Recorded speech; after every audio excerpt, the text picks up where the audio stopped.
자, 여러분. AI가 모든 답을 그냥 척척 찾아주는 시대잖아요? 그럼 우리는 이제 뭘 해야 할까요?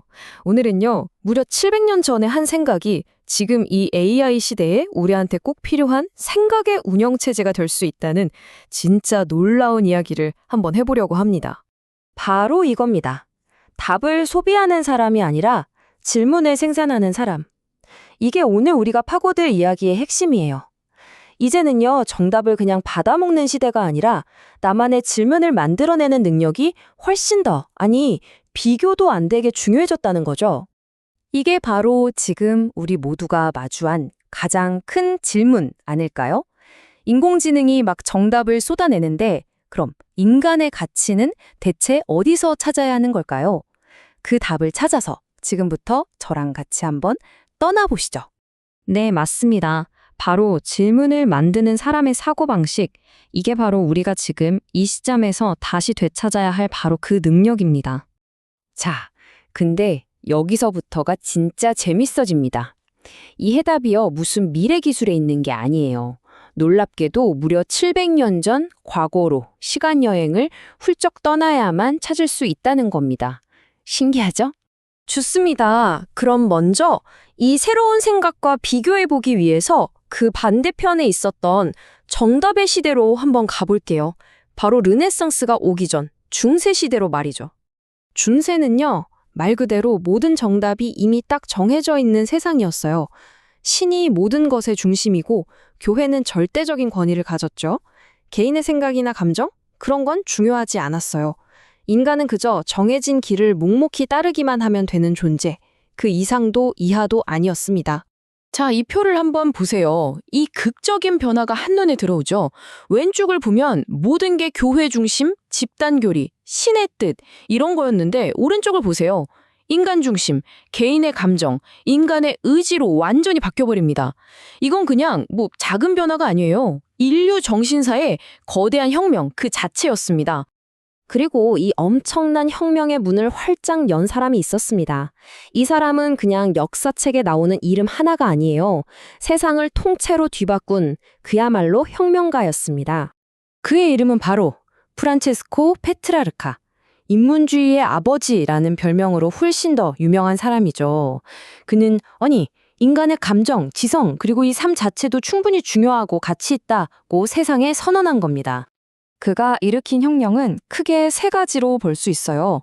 첫째, 그때까지 아무도 거들떠보지 않던 개인의 감정, 그러니까 한 여인을 향한 자신의 애타는 사랑과 고통 같은 걸 문학의 중심으로 당당하게 가져왔고요.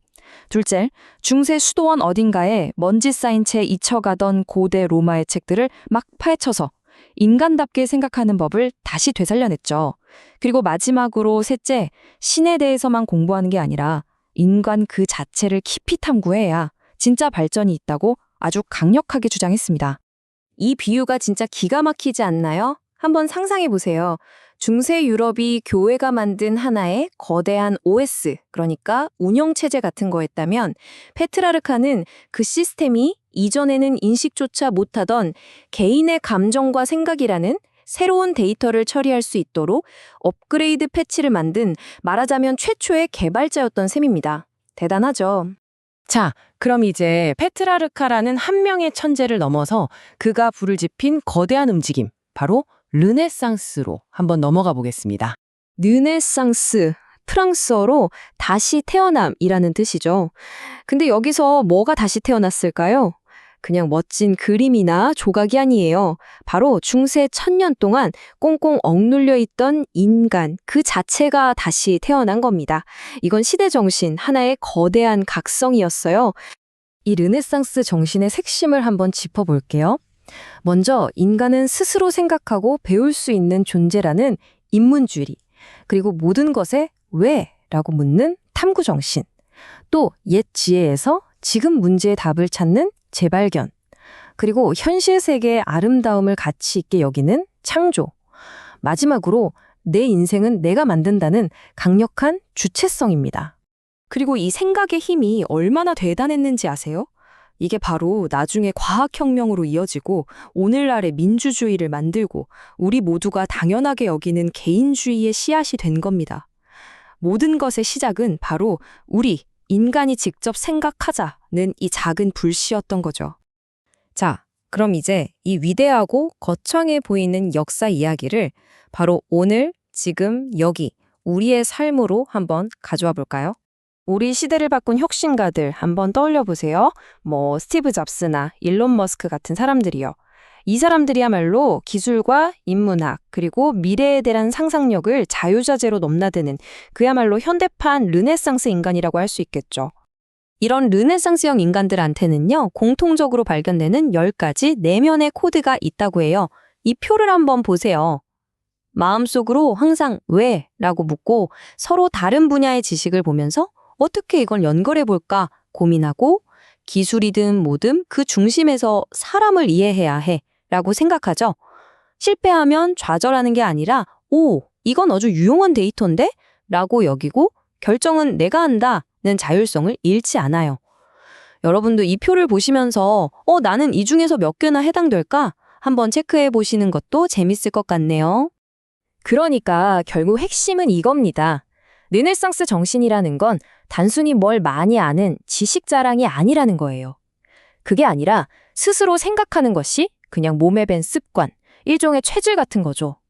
정보를 그저 소비하는 데서 그치는 게 아니라 나만의 생각과 질문을 끊임없이 만들어내는 그런 사고의 운영체제, OS라고 할 수 있습니다. 네, 르네상스는 그냥 박물관에 갇혀있는 죽은 역사가 아닙니다. AI가 모든 걸 대신해주는 것 같은 바로 지금 우리에게 가장 필요한 살아있는 사고방식이죠. 자, 그래서 마지막으로 이 질문을 여러분께 던지고 싶습니다. 여러분은 여러분 안에 잠자고 있는 그 르네상스 정신으로 무엇을 새롭게 만들어 가시겠습니까?